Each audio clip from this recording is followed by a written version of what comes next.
రసం అంటే చారు, చారును రసం అంటారు. అది అర్థమైతే కావ్యంలో రసం కూడా అర్థం. చారులో 16 పదార్థాలు వేస్తారు. వండడంలో అన్నిటికంటే తేలికైన పదార్థం ఏదంటే చారు. వేదాంతం చెప్పే వాళ్ళందరికీ తేలికైనది ఏమిటంటే భగవద్గీత. ఎవడైనా చెబుతాడు, ఏమైనా చెబుతాడు, ఎంతసేపు అయినా చెబుతాడు. కృష్ణుడు ఒక్కడే భగవద్గీత మీద మాట్లాడిన వ్యక్తి, మళ్ళీ అప్పటి నుంచి చెప్పడం వరకు మిగిలిన అందరూ మాట్లాడతారు. అలాగే ఎవడైనా పెట్టగలిగింది చాలు. ఏముంది, మా అమ్మ చెబుతూ ఉండేది, నీళ్లు వెచ్చ చేసి ఆ పోపుల డబ్బాలో ఉన్నవన్నీ అందులో బారేస్తే అదే చారు రాదు. శుభ్రంగా వేడెక్కించేసి కాస్త పసుపు బారేసి అన్ని బారేస్తే అదే అవుతుంది. ఏముంది అందులో విశేషం. కానీ దాంట్లో ఉండే గొప్ప తత్వం ఏంటంటే చారుని రసం అంటారు. రసము సాంబార్ అంటారు కదా, సాంబార్ వేరు, రసం వేరు. చారులో వేసే 16 పదార్థాల్లోనే అన్నీ తీయగా ఉండవు. బెల్లం వేస్తారు, మిరపకాయలు వేస్తారు, అవన్నీ వేరు.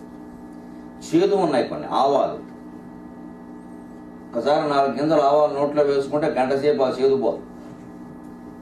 మెంతులు నవ్విలామంటే మధ్యాహ్నం వరకు పోదు.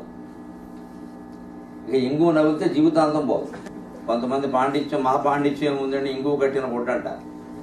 ఇంగువ గుడ్డలో మూట కడితే తీసేసాక కూడా గుడ్డ వాసన వస్తూ ఉంటుంది.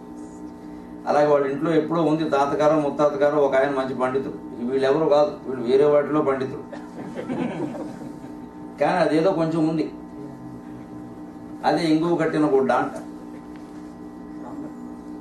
అది ఇంగువకి అంత ప్రభావం ఉంది, ఆ జన్మాంతం.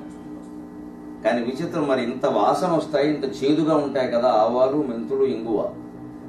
ఇవి చారులో వేస్తే చారు చాలా బాగుంటుంది, వేయకపోతే బాగుంటుంది. అంటే చేదైన పదార్థాన్ని కూడా రసమయం చేస్తే రుచిగా ఉంటుంది.